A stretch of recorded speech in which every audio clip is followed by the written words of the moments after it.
नमस्कार, स्वागत है आप सभी का। मैं हूं हिमांशु और आप देख रहे हैं हलचल इंडिया। बेबाक खबर तेज असर। आइए नजर डालते हैं आज की खबरों पर। शामली जनपद में सीएम योगी आदित्यनाथ पहुंचे, जहां पर सीएम ने प्रबुद्ध वर्ग सम्मेलन कार्यक्रम में हिस्सा लिया और एक चुनावी जनसभा को संबोधित किया। सभा में हजारों की संख्या में समर्थक, क्षेत्रवासी व नगरवासी शामिल हुए। सीएम योगी आदित्यनाथ ने सभा को संबोधित करते हुए विपक्ष पार्टियों पर जमकर निशाना साधा। इस दौरान मंच पर भाजपा के कद्दावर नेता सत्येंद्र सिसोदिया, कैराना लोकसभा प्रत्याशी प्रदीप चौधरी, पूर्व कैबिनेट मंत्री सुरेश राणा, आरएलडी के सदर विधायक प्रसन्न चौधरी, शामली जिलाध्यक्ष तेजेंद्र निर्वाल, नकुड़ विधानसभा के विधायक केश चौधरी, गंगो विधायक कीरत सिंह सहित बड़े नेता व कार्यकर्ता मंच पर मौजूद रहे। मुख्यमंत्री योगी आदित्यनाथ ने मंच से अपने संबोधन में बताया कि विपक्ष और एनडीए की सरकार की कार्यशैली में क्या अंतर है और किस तरह से देश व प्रदेश में कानून का राज स्थापित हुआ है। सबसे पहले सीएम योगी आदित्यनाथ ने शामली वासियों को धन्यवाद किया। जनपद में एक बार फिर से आने का अवसर प्राप्त हुआ। सीएम ने बताया कि पहले वोट गलत हाथों में जाता था, कैराना में पलायन होता था और कर्फ्यू लगते थे। जब से आपका वोट सही हाथों में गया है तो भव्य कावड़ यात्रा निकलती है। भारतवासियों को 500 सालों के बाद अवसर मिला है कि इस बार अयोध्या में रामलला के साथ होली खेली गई। पूर्व की सरकारों में भारत की सीमाएं सुरक्षित की गई हैं। आतंकवाद, नक्सलवाद, अलगाववाद पूरी तरह से नियंत्रण में है। भाजपा राज में अमृत महोत्सव काल पर हर घर तिरंगा फहराने का काम किया गया। देश के किसान मसीहा चौधरी चरण सिंह की भारत रत्न प्राप्ति हुई। यह उनका विरासती सम्मान है। चौधरी चरण सिंह देश के किसान मसीहा थे और अपने समय में सरकारों को झिंझोरा था। उन्हें आज विरासती सम्मान देने का काम मोदी सरकार ने किया है। सुरक्षा का बेहतर माहौल आज पश्चिमी उत्तर प्रदेश में बेटी यहीं पे रह करके पढ़ रही है। जो पहले बेटी की शादी होती थी, माँ बाप इस बात के लिए कहते हैं बेटी तो कराए थे, लेकिन उस बेचारी की गलती क्या थी कि पिछली सरकारों ने ऐसा माहौल दे दिया कि बेटी को पढ़ाई करने के लिए भी घर छोड़ करके जाना होता। अब बेटी अपने माँ बाप के साथ रहकर के पूरी पढ़ाई कर रही है। ये उत्तर प्रदेश के लिए गौरव की बात है। उत्तर प्रदेश ने करके हमारा व्यापारी सुरक्षित है।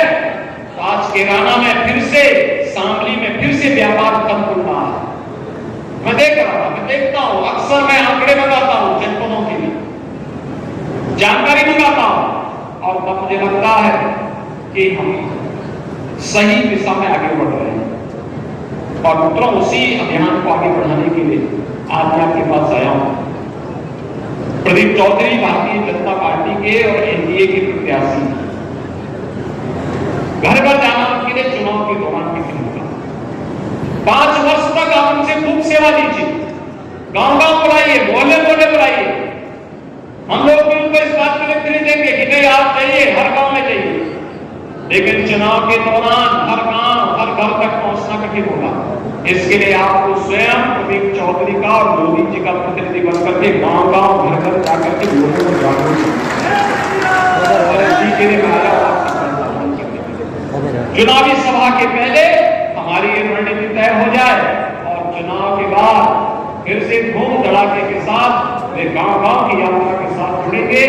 इस विश्वास के साथ आज देश के अंदर की जो आवाज है, उस आवाज के साथ हम सब भी जुड़ेंगे कि फिर एक बार बोलना नहीं है, फिर एक बार मोदी सरकार, फिर एक बार मोदी सरकार के संकल्प के साथ हमें मोदी जी को तीसरी बार देश का प्रधानमंत्री बनाना है। मोदी जी तीसरी बार भारत के प्रधानमंत्री बनेंगे तो अगले 3 वर्ष के अंदर भारत दुनिया की तीसरी बड़ी अर्थव्यवस्था के रूप में, भारत दुनिया की एक शक्ति बनेगी, ग्लोबल पावर के रूप में भारत की अपनी पहचान होगी। और उस नए भारत के लिए हम सबको प्राणपण से जुड़ना होगा। इस विश्वास के साथ मैं आज के अवसर पर आप सबको हृदय से अपनी शुभकामनाएं देता हूं और इस पूरे अभियान में हम सब जुड़ करके प्रदीप चौधरी को ऐतिहासिक बहुमत से विजयी बनाने का कार्य करेंगे। आप सबके प्रति मेरी शुभकामनाएं। धन्यवाद। जय हिंद, जय श्री राम। सुरक्षा का बेहतर माहौल आज पश्चिमी उत्तर प्रदेश में बेटी यहीं पे रह करके पढ़ रही है।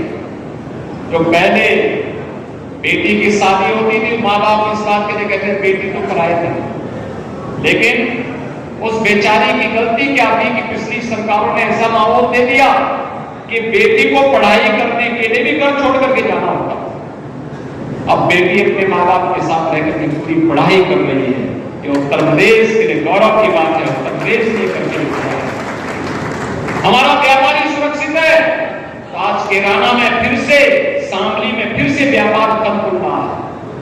मैं देख रहा था, मैं देखता हूं, अक्सर मैं आंकड़े मंगाता हूं जनपदों के लिए, जानकारी मंगाता हूं, और तब मुझे लगता है कि हम सही दिशा में आगे बढ़ रहे हैं। और मित्रों, उसी अभियान को आगे बढ़ाने के लिए आज मैं आपके पास आया हूं। प्रदीप चौधरी भारतीय जनता पार्टी के और एनडीए के प्रत्याशी, घर घर जाना उनके लिए चुनाव के दौरान भी होगा।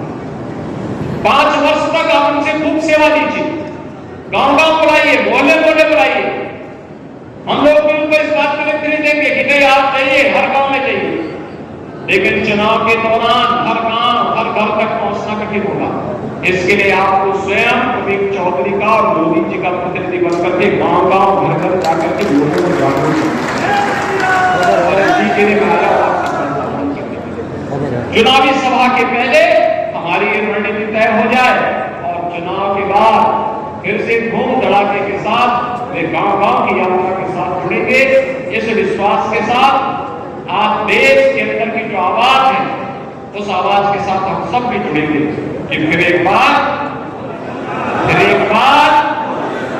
बोलना नहीं है, फिर एक बार मोदी सरकार, फिर एक बार मोदी सरकार के संकल्प के साथ हमें मोदी जी को तीसरी बार देश का प्रधानमंत्री बनाना है। मोदी जी तीसरी बार भारत के प्रधानमंत्री बनेंगे तो अगले 3 वर्ष के अंदर भारत दुनिया की तीसरी बड़ी अर्थव्यवस्था के रूप में, भारत दुनिया की एक शक्ति बनेगी, ग्लोबल पावर के रूप में भारत की अपनी पहचान होगी। और उस नए भारत के लिए हम सबको प्राणपण से जुड़ना होगा। इस विश्वास के साथ मैं आज के अवसर पर आप सबको हृदय से अपनी शुभकामनाएं देता हूं और इस पूरे अभियान में हम सब जुड़ करके प्रदीप चौधरी को ऐतिहासिक बहुमत से विजयी बनाने का कार्य करेंगे। आप सबके प्रति मेरी शुभकामनाएं। धन्यवाद। जय हिंद, जय श्री राम। वक्त हो चला है आपसे विदा लेने का। कल फिर होंगे हाजिर कुछ नई और ताज़ा खबरों के साथ। तब तक के लिए दीजिए हमें इजाजत। नमस्कार। हमारे YouTube और Facebook चैनल को फॉलो और सब्सक्राइब करना ना भूलें।